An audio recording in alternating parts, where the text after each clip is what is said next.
안녕하세요. 반갑습니다. 저는 좋은 책을 읽고 공감 가는 부분을 콕 집어서 즐겁게 읽어주는 엄마 진달래입니다.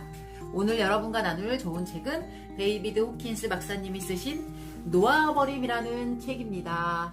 여러분과 나눌 공감 가는 부분은 41쪽의 삶에서 겪는 사건과 감정 단락 부분입니다. 저는 이 책을요, 도서관에서 대출받아 읽기 시작했는데요. 한번 읽고 덮을 책이 아니고 천천히 읽어나가면 좋을 책이라는 확신이 들어서 책을 구매했습니다. 이 책의 저자에 대해 소개해드리겠습니다. 저자인 데이비드 호킨스 박사님은 책을 10권을 쓰셨는데요. 제일 처음 쓰신 게 의식혁명이라는 책이고요. 이게 제일 마지막에 쓰신 책입니다. 그 데이비드 호킨스 박사님은 정신과 의사이고요. 영적 스승이기도 하고요. 대단하신 분이십니다. 또한 호킨스 박사님은 여러 곳에 TV에 출연해서 세미나 강연을 많이 하셨는데요. 한국의 유튜브에도 데이비드 호킨스를 검색해보면 한국의 독자들에게라는 강의가 게시되어 있으니 한번 시청해 보시는 것도 좋겠습니다. 박사님은 2012년에 미국 애리조나주 세도나 자택에서 85세의 나이로 돌아가셨습니다. 오늘은 41페이지에 있는 삶에서 겪는 사건과 감정 단락 중에 제가 공감 가는 부분을 꼭 집어서 먼저 읽어보도록 하겠습니다. 그리고 전체 부분을 읽어드리겠습니다. 마음은 합리화에 능하다. 그래서 감정이 생긴 진짜 원인을 외면한다. 이것이 바로 투사다. 투사를 통해 자신을 피해를 당한 무력하고 순진한 희생자, 피해자로 본다. 사실은 가해자인데도 불구하고요. 저도 그랬어요. 우주의 만물은 진동하는 에너지이다. 높은 진동수일수록 힘이 있다. 감정 또한 에너지이기 때문에 진동을 방출한다. 감정의 진동은 몸의 에너지장에 영향을 준다. 감정은 진동하는 에너지장을 방출하기 때문에 우리가 만나는 사람에게 영향을 미치고 우리가 어떤 사람을 만나게 될지도 결정한다. 똑같은 사람을 만나게 된다는 겁니다. 우리가 좋은 사람을 만나려면 먼저 좋은 감정을 가지고 있어야겠지요? 다음, 의식이 의욕이 없는 사람은 가난을 끌어들이고 의식이 번영으로 가득 찬 사람은 풍요를 끌어들인다는 것은 우주의 법칙이다. 그러니까 만약에 현재 내가 가난한 사람은 내 의식이 가난한 사람인 거예요. 그걸 명심하시고 의식을 바꿔보려고 노력해야 되겠습니다. 그러면 제가 41쪽을 읽어드리겠습니다.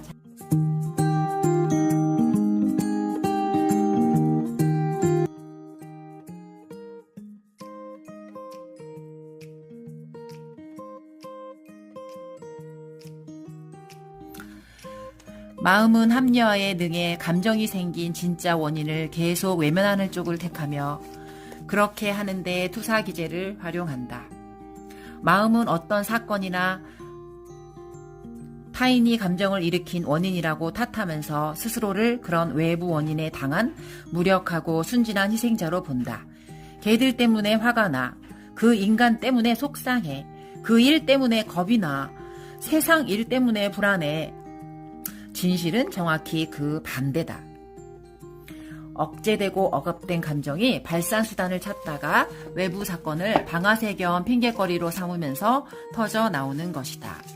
우리는 기회만 생기면 증기를 내뿜으려고 벼르는 압력솥과 같다. 언제든 폭발할 수 있도록 방아쇠를 잡아당길 준비가 되어 있다. 정신의학에서는 이런 기제를 전치라고 부른다. 이런저런 일들이 나를 화나게 만드는 것은 내가 원래 화가 나 있기 때문이다. 끊임없이 항복하여 분노를 억눌러 놓은 저장소를 놓아버리면 어떤 사람이나 어떤 상황도 나를 화나게 만들기가 아주 어렵고 사실상 불가능하다. 마찬가지로 다른 부정적 감정도 항복하고 나면 어떤 일로도 재발하지 않는다. 사회에서 길들어진 탓에 사람들은 긍정적 감정마저 억제하고 억압한다. 사랑을 억제하면 상심한 가슴에 심근경색이 일어난다. 억제된 사랑은 애완동물을 지나치게 떠받들거나 그 밖의 갖가지 것을 숭배하는 형태로 나타난다. 진정한 사랑은 공포가 없으며 애착이 없는 것이 특징이다. 이룰 수 있다는 공포로 인해 과도한 애착과 소유욕이 힘을 얻는다. 예를 들어 여자친구에 대해 자신이 없는 남자는 질투가 심하다. 억제되고 억압된 감정의 압력이 참을 수 있는 수준을 넘어서면 마음은 저 바깥에 어떤 일을 만들어내 감정 압력을 분출시키고 그 자리를 다른 것으로 채우려 한다. 그렇기 때문에 억압된 슬픔이 큰 사람은 무의식적으로 삶에서 슬픈 일을 만들어낸다. 겁 많은 사람은 겁나는 일을 촉발시킨다. 화난 사람은 짜증나는 상황에 둘러싸이고 자부심에 찬 사람은 계속해서 모욕당한다. 그래서 예수가 이렇게 말했다. 왜 너는 형제의 눈 속에 있는 티는 보면서 내 눈 속에 있는 들보는 보지 못하느냐. 마태복음 7장 3절. 위대한 스승들은 모두 우리 내면을 가리키며 직시하라고 한다. 우주의 만물은 진동을 방출한다. 진동수가 높을수록 힘이 강력하다. 감정 또한 에너지이기 때문에 진동을 방출한다. 감정의 진동은 몸이 에너지장에 영향을 주어 보고 느끼고 측정할 수 있는 결과를 내놓는다. 초심리학자인 델마모스 박사 등이 키를리안 사진술로 찍은 동영상을 보면 감정이 바뀜에 따라 에너지장의 색깔과 크기도 급격한 변동을 거듭하는 것을 알 수 있다. 이 에너지장은 예로부터 오라라고 부르는 것으로 오라의 진동을 보는 능력을 타고났거나 보는 법을 익힌 사람들에게는 오라가 보인다. 오라는 감정 변화에 따라 색깔과 크기가 바뀐다. 근육 테스트로도 감정 변화에 따른 에너지 변화를 알아볼 수 있다. 우리 몸의 근육은 긍정적이거나 부정적인 자극에 즉각 반응하기 때문이다. 이렇듯 우리 기본 감정 상태는 우주로 송출되는 것이다. 마음은 차원이나 크기가 없고 공간의 제약을 받지 않는다.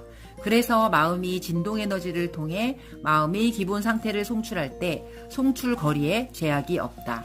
이는 우리가 일상적으로 무심결에 자신의 감정 상태와 생각으로 타인에게 영향을 미치고 있음을 뜻한다. 예컨대 감정 패턴과 그에 관련된 생각 형태는 심령 능력자들이 원거리에서 포착해 수신할 수 있는 것이다. 이 현상은 실험으로 입증할 수 있는 것이어서 그 과학적 근거를 밝히는 일은 첨단의 양자 물리학에서 큰 흥미를 보이는 주제가 되어 있다. 감정은 진동하는 에너지장을 방출하기 때문에 우리가 살아가며 만나는 사람들에게 영향을 미치고 우리가 어떤 사람을 만나게 될지 결정한다. 억압되거나 억제된 감정은 정신적 차원에서 우리가 겪는 삶의 사건에 영향을 미친다. 즉 노여움은 노여운 생각을 끌어들인다. 정신적 우주의 기본 법칙은 유유상종이라는 것이다. 마찬가지로 사랑은 사랑을 더욱 활성시킨다. 그래서 내면에서 부정성을 많이 놓아버린 사람은 사랑이 담긴 생각, 사랑스러운 사건, 사랑스러운 사람들, 사랑스러운 애완동물에 둘러싸인다. 이 현상은 지성인들을 어리둥절하게 만드는 다음 같은 성경 구절이나 속담을 설명해 준다. 부익부 빈익빈. 이미 가진 사람이 더 가진다. 따라서 의식에 의욕이 없는 사람은 삶의 빈곤한 여건을 끌어들이고 의식에 번영이 가득한 사람은 삶의 풍요를 끌어들이는 것이 일반적인 법칙이다. 살아있는 모든 것은 진동하는 에너지 차원에서 서로 연결되어 있기 때문에 우리 주변의 모든 생명은 우리 기본적인 감정 상태를 포착하고 그에 반응한다. 동물이 인간의 감정 상태를 즉시 읽어낼 수 있다는 것은 잘 알려진 사실이다. 심지어 박테리아의 성장이 인간의 감정에 영향을 받기도 하고 인간의 감정 상태에 따른 식물 반응을 측정할 수도 있다는 사실을 입증한 실험도 있다. 오늘도 즐거운 하루 되세요. 감사합니다.